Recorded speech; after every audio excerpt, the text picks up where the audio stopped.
Dan di antara nikmat yang Allah berikan kepada kita semua adalah bahwa Allah Subhanahu wa taala berikan keimanan kepada kita. Karena Bapak Ibu sekalian, Allah Subhanahu wa taala berikan dunia pada orang yang Ia cintai dan orang yang Ia benci. Beda dengan keimanan hanya Allah berikan kepada orang-orang yang dicintai oleh Allah Subhanahu wa taala. Oleh karena itu Bapak Ibu sekalian, ketika kita mendapatkan nikmat ini, maka jagalah keimanan ini dengan sebaik-baiknya dan jangan sampai tertipu dengan dunia. Karena ketika dunia sudah masuk pada diri seseorang dan dia tidak mampu mengendalikannya, dunia itu akan merusak imannya. Karena itulah Nabi SAW menyebutkan dalam hadisnya, bukanlah kefakiran yang aku khawatirkan pada kalian, tapi yang aku khawatirkan adalah ketika dunia dibuka untuk kalian, hingga kalian akhirnya berebut terhadap dunia, hingga kalian sebagaimana orang-orang sebelum kalian, dan akhirnya kalian pun akan binasa sebagaimana mereka dulu sudah binasa. Maka Imam Hasan Al-Basri rahimahullah mengingatkan pada kita semua agar kita tidak terlalu iri dengan orang yang dapat dunia. Beliau mengatakan, kalau seandainya ada orang yang mengunggulimu dalam urusan dunia, maka unggulin mereka dalam urusan akhirat. Dan Bapak Ibu sekalian, inilah dunia kita. Jadi kalau seandainya kita sibuk dengan dunia, akhirat pun akan semakin jauh, hingga akhirnya kita pun takut dengan kematian, sebagaimana orang-orang Yahudi takut dengan kematian itu. Padahal Bapak Ibu sekalian, Allah Subhanahu wa taala justru menyebutkan kematian orang muslim, kematian orang mukmin, kematian orang-orang yang beriman itu justru digunakan Allah dengan menggunakan kalimat kembali. Pulanglah. Ya ayyatuhan nafsul mutmainnah, wahai jiwa-jiwa yang tenang, irji'i ila rabbiki radiyatan mardiyah. Pulanglah, kembalilah kepada Allah dalam keadaan ridha dan diridhoi.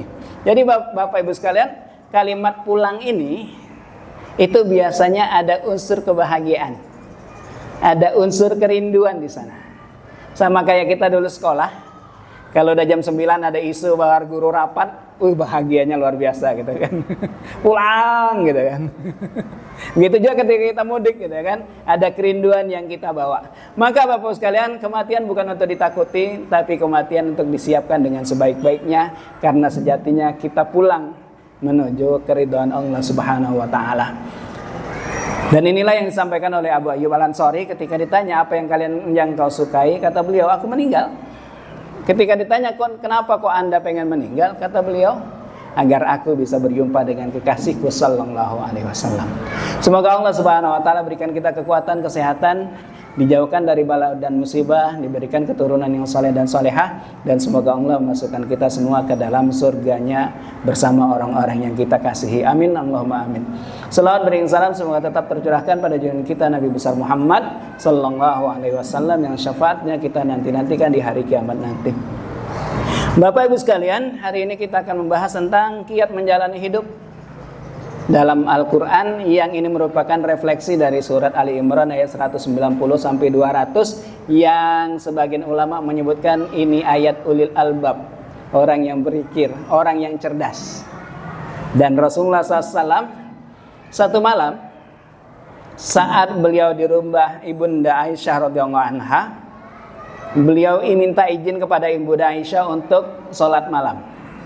Ibunda Aisyah mengatakan, sebetulnya aku pengen bersama denganmu, tapi aku lebih bahagia saat engkau bersama Tuhanmu. Akhirnya Nabi SAW sholatnya beliau menangis terseduh-seduh hingga datang waktu subuh.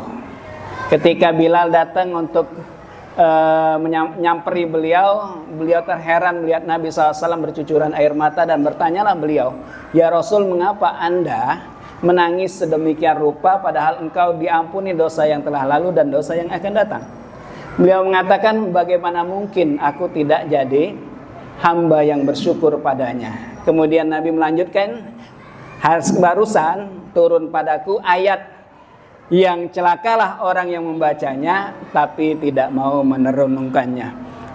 Jadi ayatnya Allah Subhanahu wa taala membukanya dengan inna fi khalqis samawati wal ard. Sesungguhnya dalam ciptaan langit dan bumi, waqtilafil laili wan nahar, perubahan pergantian siang dan malam, la ayatil liulil albab, itu merupakan tanda bagi orang-orang yang cerdas, orang-orang yang berpikir. Jadi Bapak Ibu sekalian, ayat ini kata Imam Ibnu Katsir, mohon maaf saya buka dengan mukaddimah asbabun nuzulnya.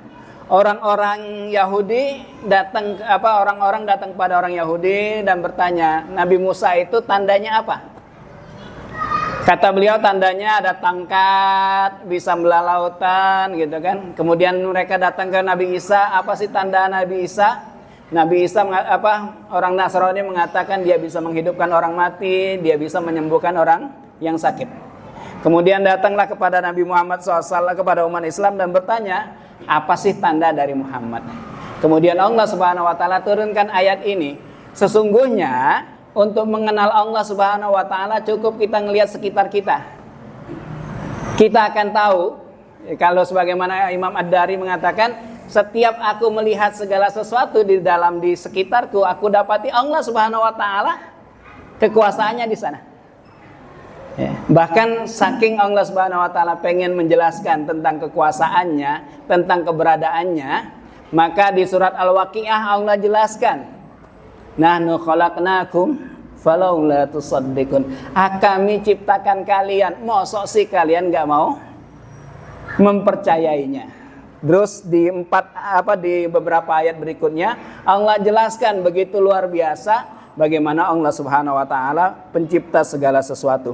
Jadi Bapak Ibu sekalian, orang muslim sejati, orang mukmin itu hidupnya harus terarah, orientasinya jelas. Jadi bukan hanya sekedar jalan saja, sekedar aktivitas tanpa mikir, pokoknya gitu-gitu aja, maka itu akan jadi rutinitas. Hidup orang mukmin enggak seperti itu. Orang yang berpikir saja tanpa berzikir, itu bentuk kesombongan. Orang yang berzikir tanpa berpikir, maka ibadahnya akan kering. Maka Bapak Ibu sekalian, Allah Subhanahu wa taala perintahkan kita juga untuk berpikir. Bahkan ada ulama mengatakan berpikir tentang ciptaan Allah itu juga bagian dari ibadah. Bahkan Bapak Ibu sekalian, kita disunnahkan juga untuk jalan-jalan. Ya, untuk pelesiran, untuk melihat tanda-tanda kekuasaan Allah Subhanahu wa taala. Sunnah itu, ya.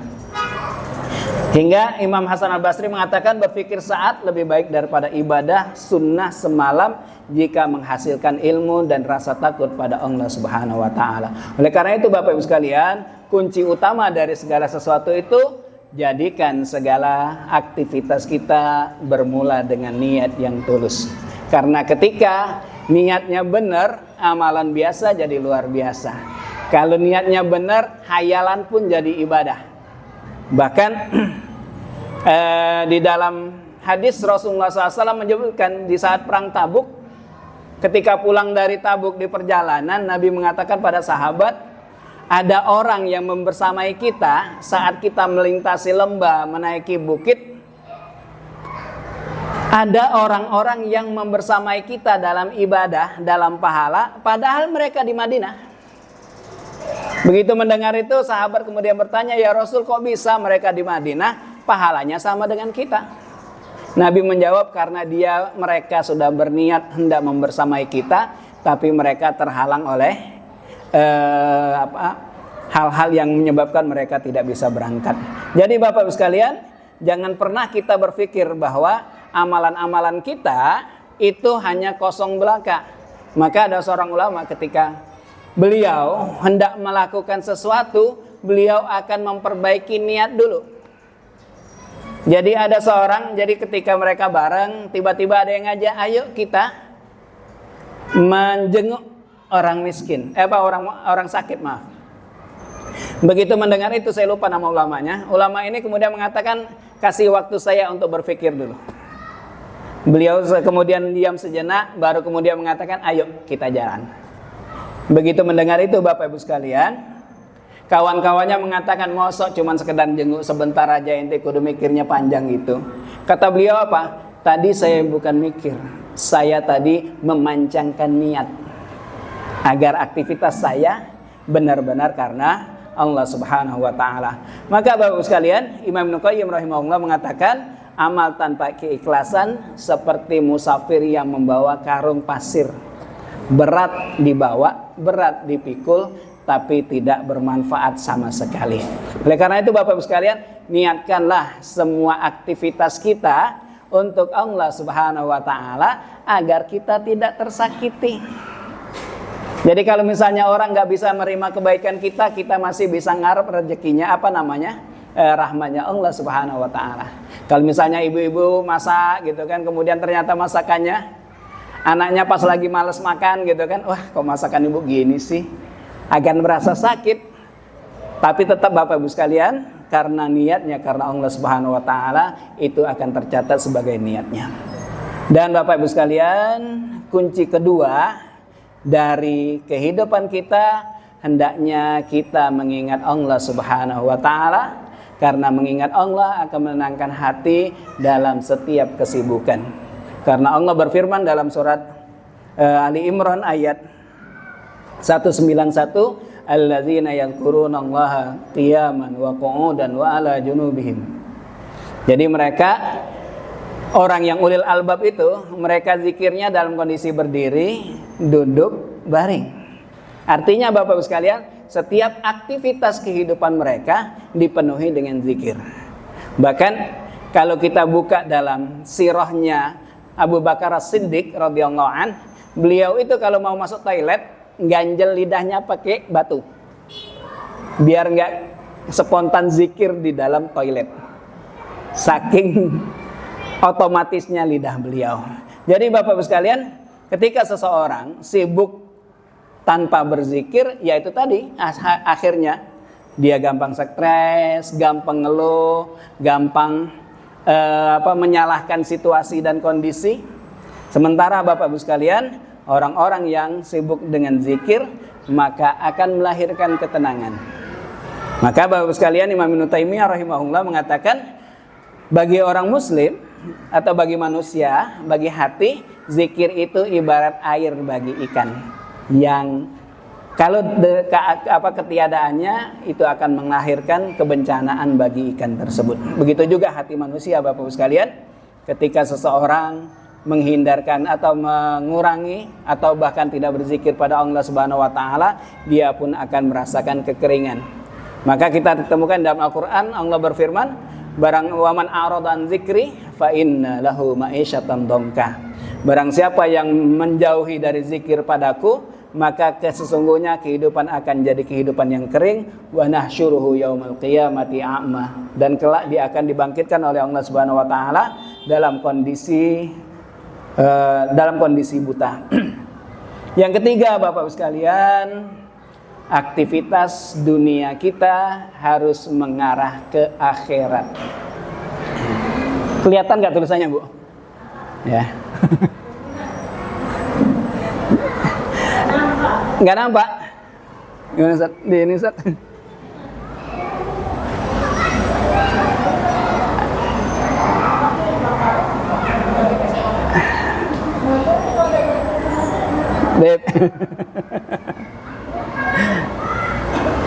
Baik Bapak-Ibu sekalian, jadi kunci yang ketiga ini berisi tentang doa. Doa cukup panjang yang Allah Subhanahu wa taala tuliskan di ayat ini.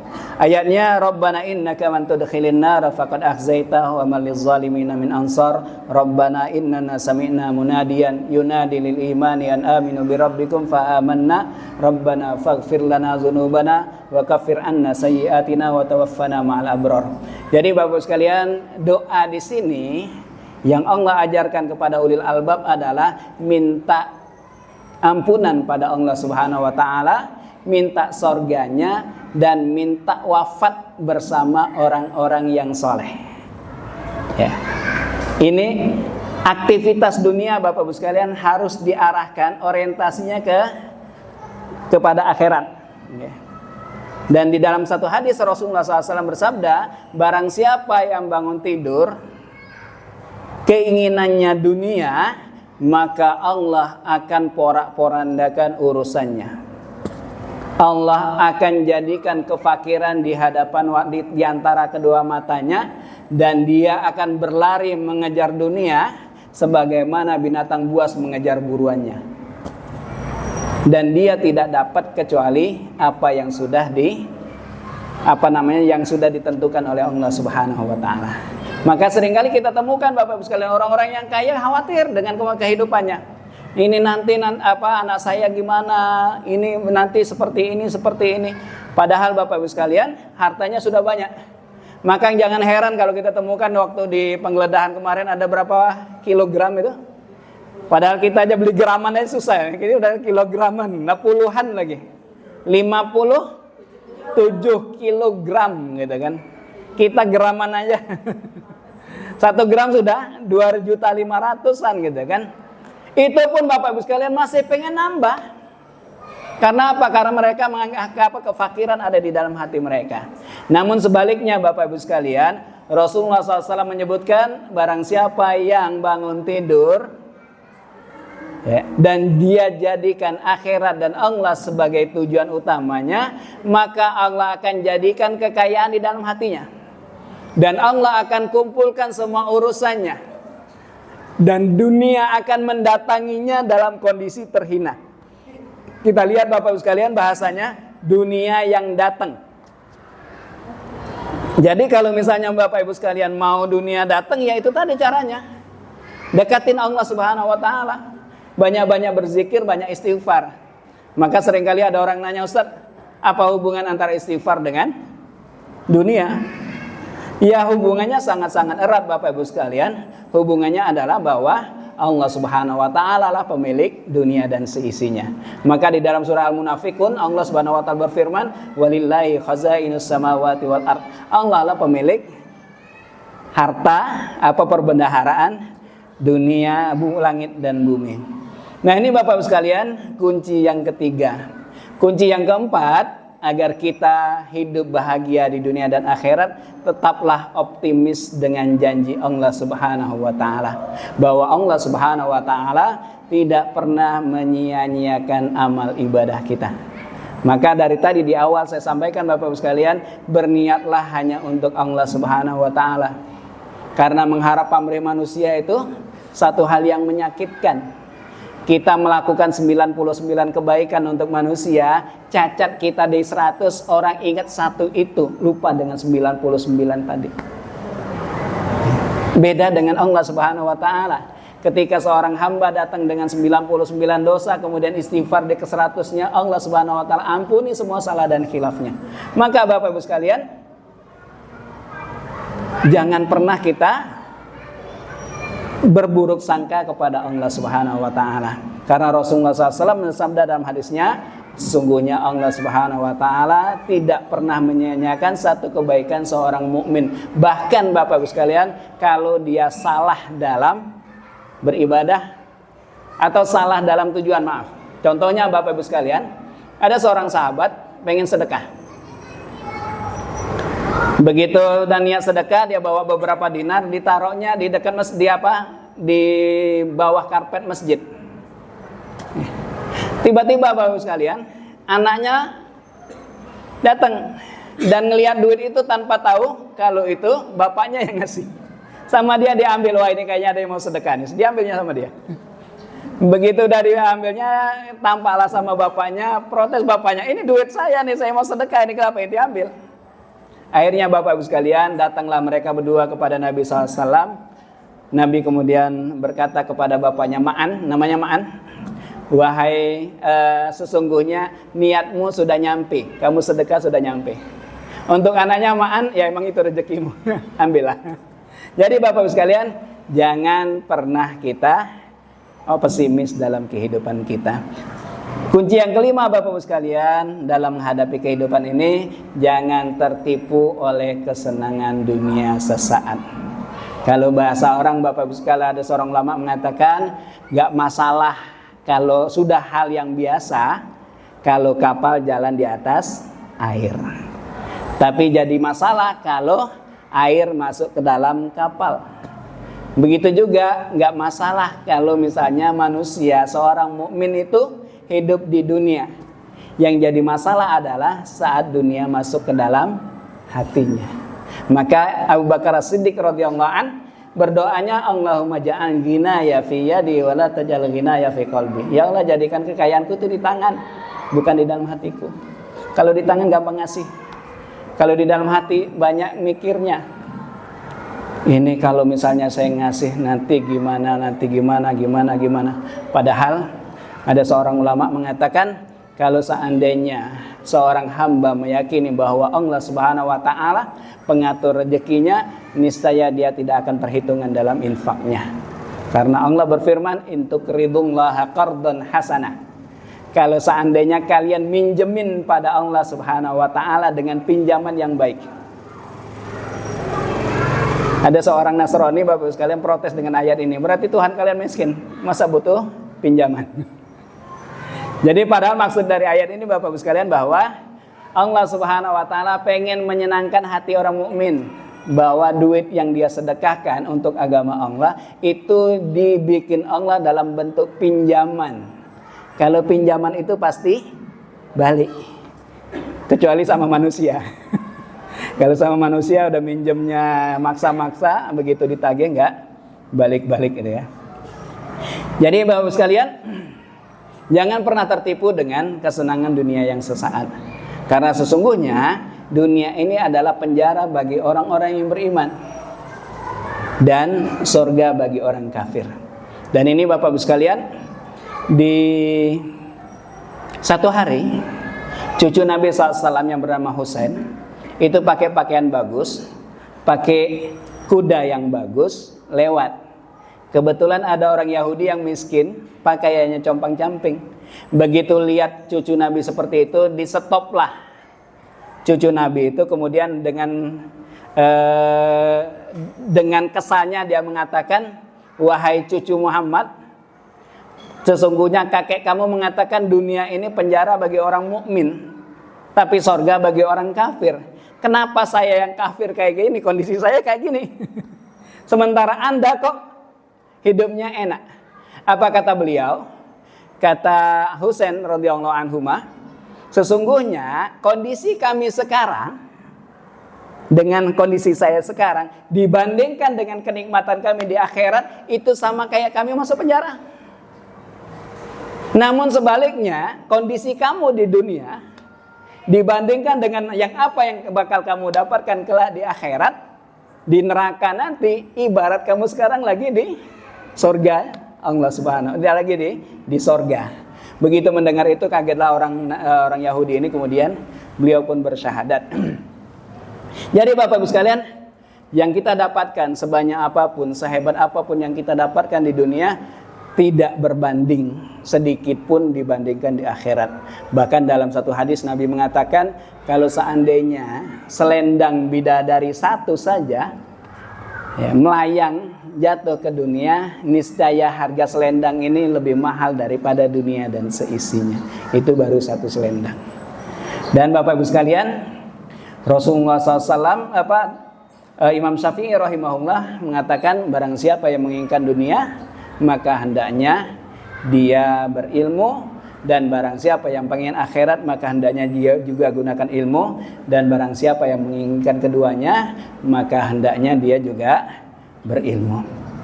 Dan Bapak Ibu sekalian, di penutup ayatnya Allah Subhanahu wa taala menambahkan 5 bekal yang utama untuk menjalani kehidupan kita. Bekal yang pertama adalah, ya ayyuhalladzina amanusbiru wasabiru. Hai orang-orang yang beriman, bersabarlah dan kuatkan kesabaranmu. Karena ini yang bikin kita bisa kuat menghadapi kehidupan, bisa kuat mendengarkan ocehan tetangga, juga kuat menghadapi orang-orang yang sekitar. Adapun Bapak Ibu sekalian, kiat yang untuk agar kita bersabar, yang pertama adalah mari kita perkuat zikir. Kenapa zikir hendak kita kuatkan Bapak Ibu sekalian? Karena ketika orang berzikir, dia sibuk dengan Allah, akan mengurangi perhatian dia terhadap masalah. Ketika dia zikirnya mengatakan hasbiyallah wa ni'mal wakil, ni'mal maula wa ni'man nasir, la haula wa la quwata illa billah, inna lillahi wa inna ilaihi raji'un. Dia mengembalikannya kepada Allah Subhanahu wa taala. Dia yakin bahwa Allah Subhanahu wa taala yang sanggup menghilangkan masalahnya, karena semua masalah, semua musibah datangnya dari Allah Subhanahu wa taala. Itu fungsi kita berzikir. Dan zikir itu menguatkan kita untuk menjalani masalah atau menghadapi masalah tersebut. Yang pertama Bapak Ibu sekalian. Yang kedua Bapak Ibu sekalian, agar kita kuat menghadapi masalah, hendaknya kita sholat. Allah berfirman, wasta'inu bis sabri wassalah. Mintalah pertolongan dengan sabar dan Bapak Ibu yang ingin bertanya, baik itu di dalam tema ataupun di luar tema, silakan ditanyakan. Jika tidak ingin secara langsung, boleh melalui atau via WA.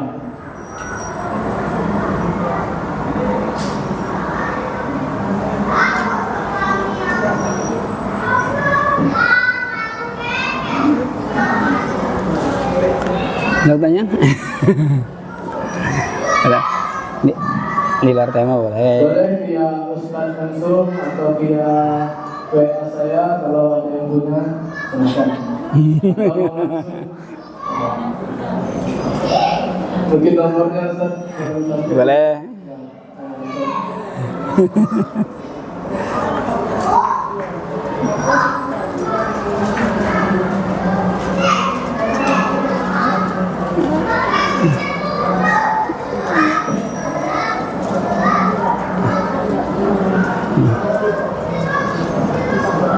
Oke. Nah, itu sudah tertera nomor Ustaz Ariansa. Seberapa lama sih? Masih lama. Masih lama.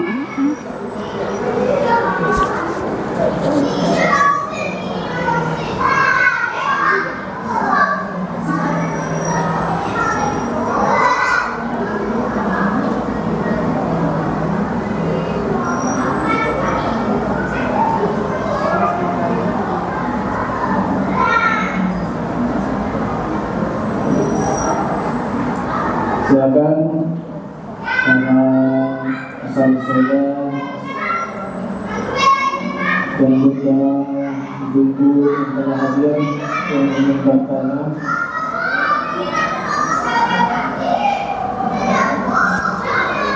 Baik itu di dalam tema ataupun di luar tema, dipersilakan.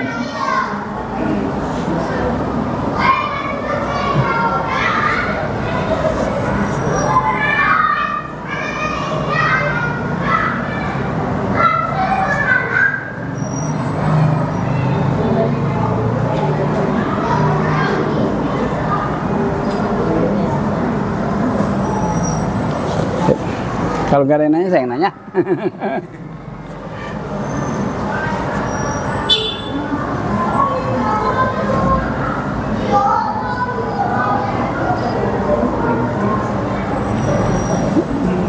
Kalau nggak ada yang nanya, saya yang nanya.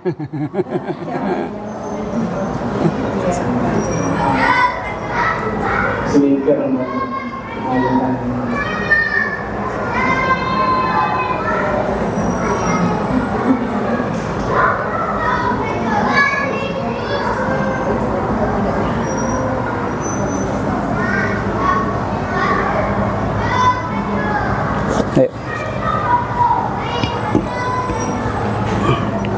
Kemarin ada yang nanya ya Bapak-Ibu sekalian.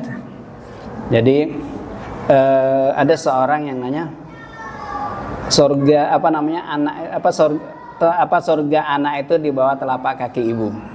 Nah, ibu yang bagaimana? Terus pertanyaan yang keduanya, wanita itu kan dianjurkan untuk taat pada suami. Suami yang bagaimana?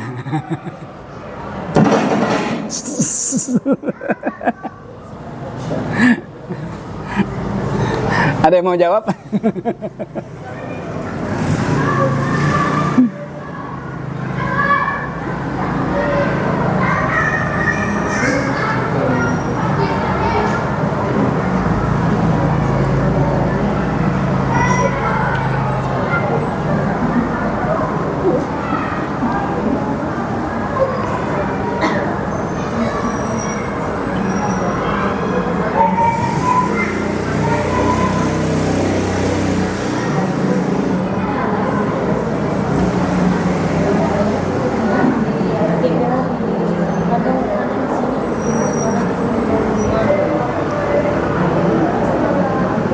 pulang nih kita.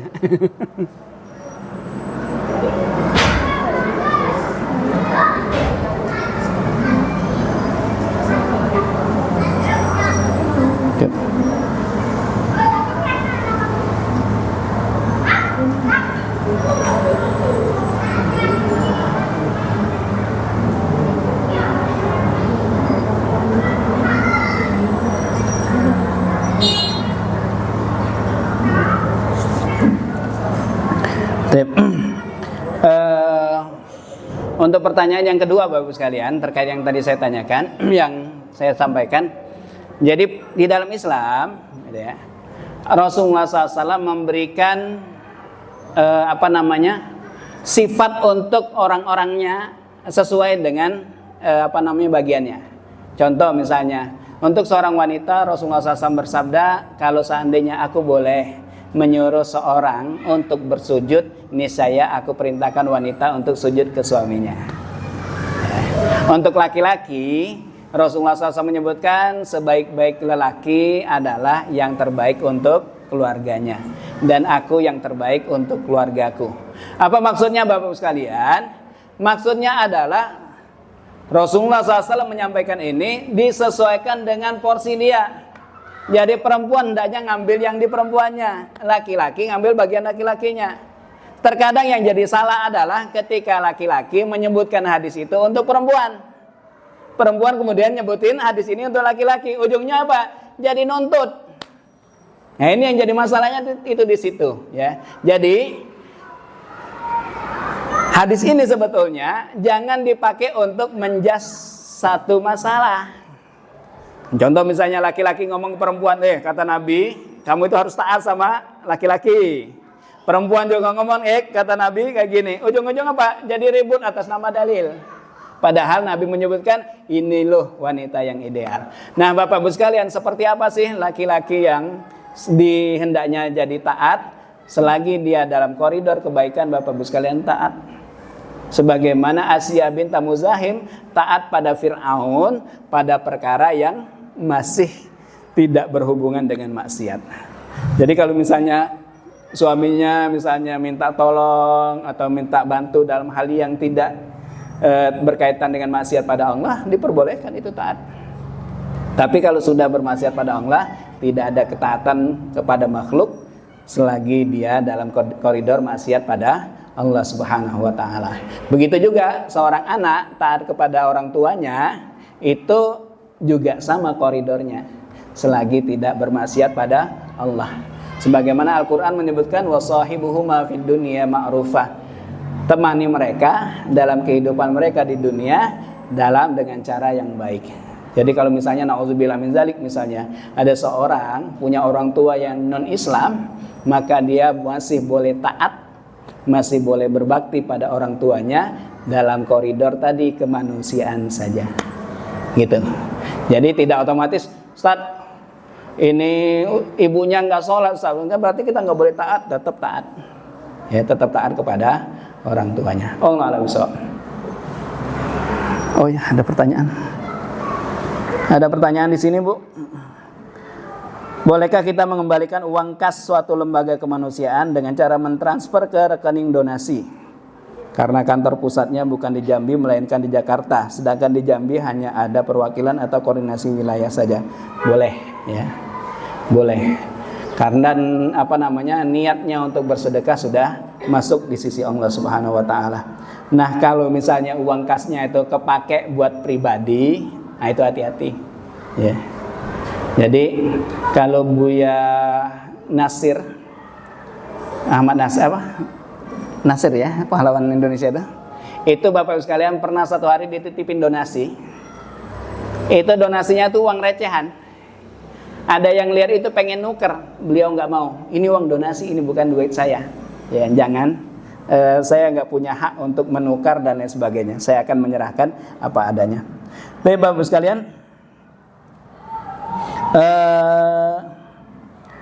ada yang bertanya, ada orang yang tidak bisa merutinkan Al-Quran, sulit untuk istiqomah. Gimana caranya agar kita bisa dekat dengan Al-Quran? Nah Bapak Ibu sekalian, perlu kita pahami bahwa cinta itu kudu diusahakan. Jadi kalau kita mengharap langsung dapat cinta itu mustahil ya. Jadi ketika kita pengen mencintai Al-Quran, maka kita harus memberikan segalanya untuk Al-Quran. Kita berusaha dulu mendekat. Dan seorang ulama mengatakan, Bapak Ibu sekalian, ketika Anda pengen tahu posisi Anda di sisi Allah, maka lihatlah bagaimana engkau menempatkan Al-Quran di sisimu. Kalau kita jarang-jarang baca Quran, sehari belum tentu nyentuh Al-Quran, jauh dari Al-Quran, ya segitu juga Allah jauh dengan kita. Ya, kenapa bisa jadi? Kenapa kita terkadang Bapak Ibu sekalian sulit untuk baca Quran? Yang pertama, kita tidak menganggap penting Al-Quran. Kalau kita menganggap Al-Quran itu penting Bapak Ibu sekalian, kita pasti akan menyiapkan waktu untuknya. Sebagaimana kita makan ya. Ya sama aja kayak orang-orang yang semalam ya Bapak Ibu sekalian, nonton bola, jam 2 tuh bela-belain bangun. Saya kemarin tuh yang pengajian Ahad pagi itu yang agak cukup miris Bapak Ibu sekalian. Di masjid di dalam ada taklim, saya ngisi taklim, di dinding luar orang nonton bola. Pakai proyektor. Mereka luar biasa tuh Bapak Ibu sekalian, karena dia perhatian dengan bolanya, jam 2 malam bangun hanya untuk nonton bola gitu kan. Padahal tidak ada manfaat bagi dia di dunianya maupun di akhiratnya gitu. Jadi kalau orang merasakan bahwa itu penting bagi dirinya, maka dia akan menyiapkan waktu untuk Al-Quran. Yang ketiga Bapak sekalian, agar kita bisa baca Al-Quran, usahakan untuk mengurangi maksiat. Bisa jadi kenapa kita tidak bisa baca Al-Quran, karena mata kita banyak maksiat. Al-Quran tidak rela untuk dibaca dengan mata yang penuh maksiat. Bisa jadi lisan kita penuh maksiat, penuh dusta, hingga Al-Quran gak rela hurufnya dieja dengan lisan yang bermaksiat. Jadi itu caranya Bapak sekalian. Dan yang keempat, ya paksa. Doanya cuma satu, Allahumma paksa. Gak ada yang lain. Kalau seandainya kita nunggu saat lapang, nunggu dapat hidayah, agak sulit kita untuk membaca Al-Quran. Wallahu a'lam bishawab. Ada Ustaz? Antum?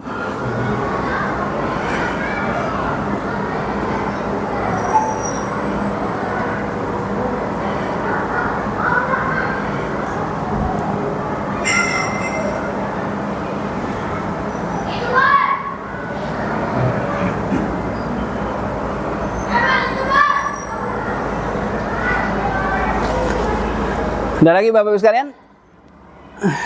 Allah Rabbi. Kalau nggak ada sudah kita tutup. Ya nih.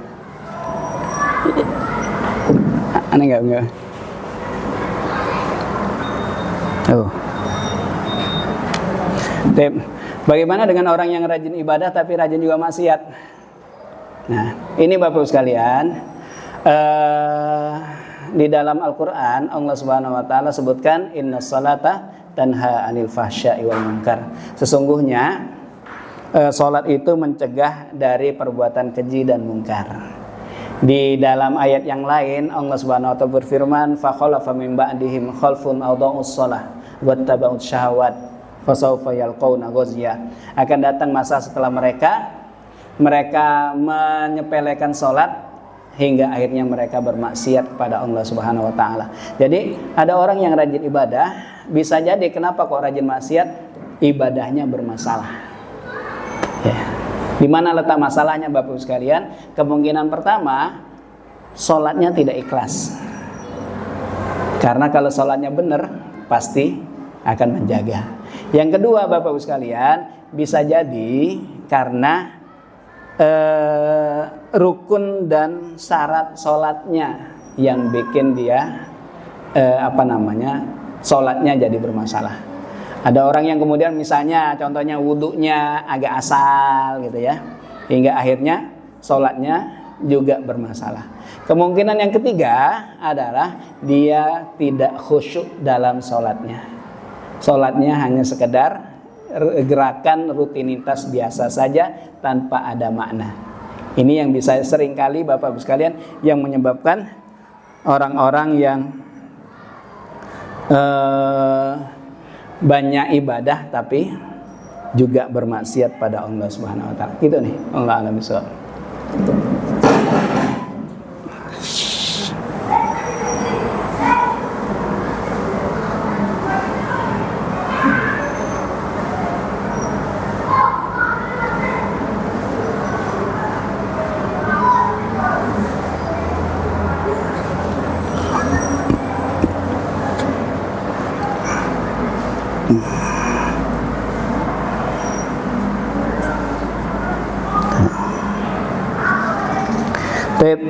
Gimana cara kita untuk selalu mengingat berita akhirat? Nah, ini agak unik ya Bapak sekalian. Agar kita senantiasa percaya Bapak sekalian, yang pertama kita harus lakukan bahwa Allah Subhanahu wa taala tidak akan pernah berdusta. Maka kalau Bapak Ibu sekalian memperhatikan ayat-ayat tentang akhirat, tentang kiamat, Allah menggunakan fi'il madhi. Ada yang paham bahasa Arab ya? Contohnya Pak, iqtarabatis sa'atu wan syaqqal qamar. Sudah dekat kiamat dan bulan pun sudah terbelah. Atau fa idza ja'atis sakhah, saat kiamat datang. Itu kalimatnya pakai fi'il madhi. Padahal fi'il madhi itu dalam bahasa Arab digunakan untuk sesuatu yang sudah terjadi. Kata para ulama tafsir, kenapa Allah gunakan kalimat fi'il madhi atau berita lampau untuk kiamat? Ini menunjukkan bahwa peristiwa itu pasti terjadi. Ya. Maka yang harus kita lakukan pertama kali Bapak sekalian, kita memastikan diri kita bahwa Allah tidak pernah salah dalam firman-Nya. Yang kedua, agar kita percaya dengan yakin seperti itu Bapak sekalian, mari kita banyak membaca Al-Quran. Karena ketika kita baca Al-Quran Bapak sekalian, hati kita akan lembut. Ya. Hati kita akan lembut. Ketika hati kita lembut, maka hidayah akan datang. Hidayah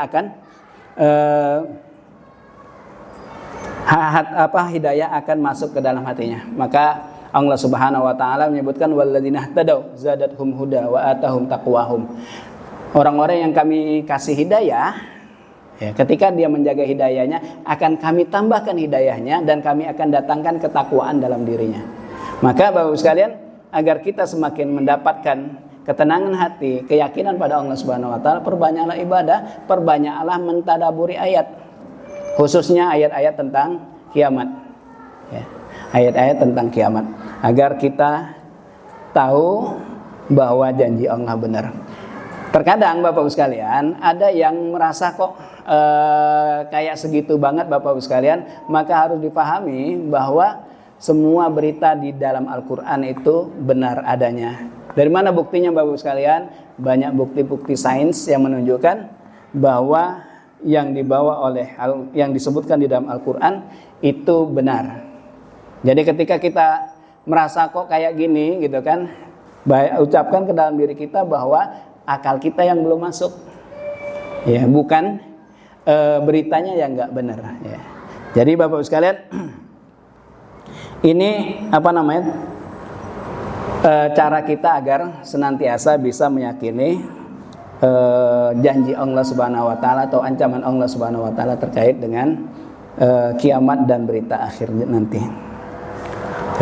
Wallahu a'lam bishawab. Ya, Bu.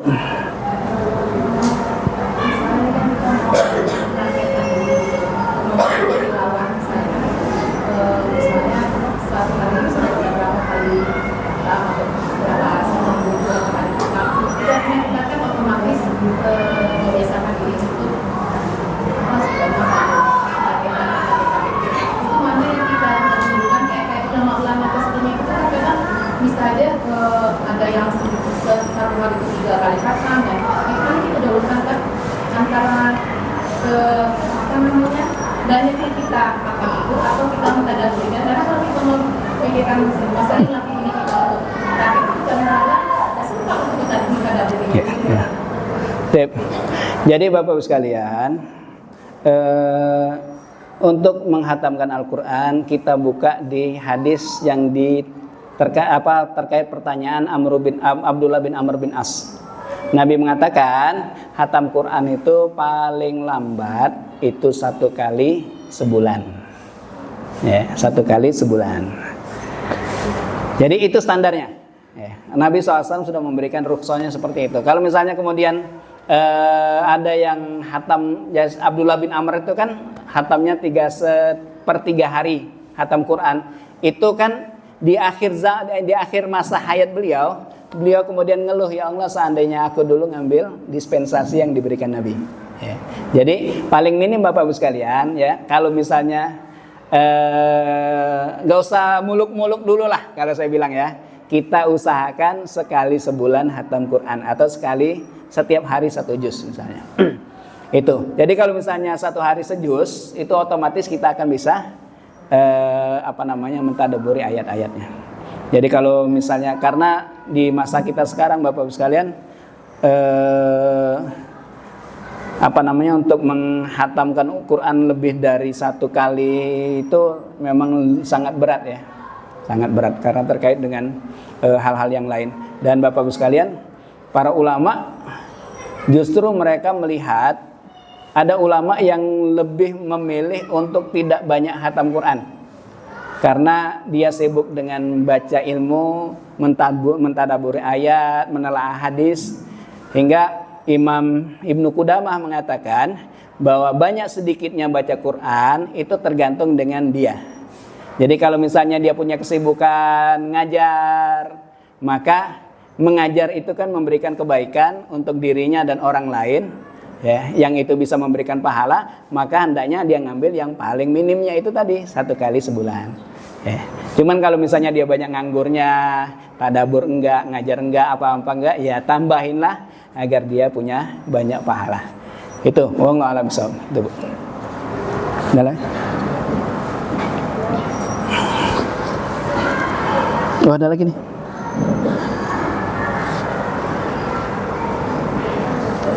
Bagaimana caranya meninggalkan kebiasaan buruk saat kita sedang terpuruk? Jadi balik ke semula Bapak Ibu sekalian, saat kita mendapatkan ujian, yang harus kita lakukan pertama kali Bapak Ibu sekalian adalah kita hendaknya menerima dengan ikhlas. Itu cara yang paling cepat, yang paling mudah agar ujian kita cepat diangkat Allah. Ya. Karena Allah Subhanahu wa taala menyebutkan wala nabluwannakum hatta na'lamal mujahidina minkum was-sabirina wa nabluwa akhbarakum. Kami akan uji mereka dengan ujian sampai kami tahu hatta na'lamal mujahidin, siapa yang bersungguh-sungguh beribadah pada kami, siapa yang paling sabar dan yang paling percaya dengan janji akhirat kami. Ya. Jadi Bapak Ibu sekalian, ini fungsi ujian diturunkan. Ya. Jadi ketika 3 tujuan ini sudah tercapai pada diri hamba, maka ujian itu akan diangkat oleh Allah Subhanahu wa taala. Ya. Jadi yang pertama kali Bapak Ibu sekalian, hendaknya yakini bahwa Allah Subhanahu wa taala yang memberikan ujian, hanya Allah juga yang bisa mengangkat ujian itu. Yang kedua yang harus kita pahami, kalau misalnya seseorang kok dari maksiat, ini terkadang ada yang banyak maksiat kemudian tobat, itu pasti banyak ujiannya. Ya. Ada aja ujiannya. Contoh misalnya ada orang yang memakan riba kemudian taubat kepada Allah Subhanahu wa taala, itu ujiannya akan beruntun. Tujuannya Bapak Ibu sekalian agar Allah Subhanahu wa taala membersihkan sisa-sisa karat dari dosanya. Dan untuk paling gampang untuk membersihkan karat dari besi adalah dengan cara dibakar. Ya. Jadi kalau misalnya ada yang lagi hijrah ya menuju Allah Subhanahu wa taala, kok banyak sekali ujiannya, tokonya yang tadinya ramai jadi sepi, dan sebagainya, pahami itu cara Allah Subhanahu wa taala membersihkan. Dan perlu diingat Bapak Ibu sekalian, ketika keluarga kita, orang-orang yang terdekat yang dulunya membersamai kita kemudian perlahan menjauh, yakinlah pada saat itulah sebetulnya Allah Subhanahu wa taala sendiri yang akan menyelesaikan masalah itu dengan cara yang diinginkan olehnya. Ya, jadi gimana caranya? Ya ikuti skenarionya Allah Subhanahu wa taala. Maka tadi di awal Bapak Ibu sekalian saya sampaikan wasta'inu bis-sabri was-shalah. Banyaklah minta pertolongan dengan sabar dan salat. Ya, banyak-banyak salat, banyak-banyak zikir pada Allah Subhanahu wa taala. Karena hanya itulah Bapak Ibu sekalian yang bisa mengangkat masalah kita. Karena hadisnya menyebutkan banyak hamba yang tertahan rezekinya oleh Allah Subhanahu wa taala, ditahan rezekinya oleh Allah Subhanahu wa taala karena maksiat yang ia lakukan. Jadi kalau misalnya ada yang tertimpa ujian, tertimpa masalah, ya segera berbaik sangka pada Allah Subhanahu wa taala, ya. Jadi kalau misalnya ada yang tertimpa musibah, Bapak sekalian pertama kali lakukan adalah ucapkan raditu billahi rabbah wa bil islami dina bi Muhammadin sallallahu alaihi wasallam nabiyya wa rasul. Aku ridha dengan ketentuannya. Insyaallah kalau misalnya itu dilakukan Bapak sekalian, ujiannya juga akan gampang diangkat oleh Allah Subhanahu wa taala. Jadi jangan sampai kemudian ngomong ya Bapak sekalian putus asa, ya Allah kok ini lagi diuji lagi. Jangan sampai itu. Karena ujian itu justru menunjukkan sayangnya Allah kepada seorang hamba. Wallahu a'lam bishawab.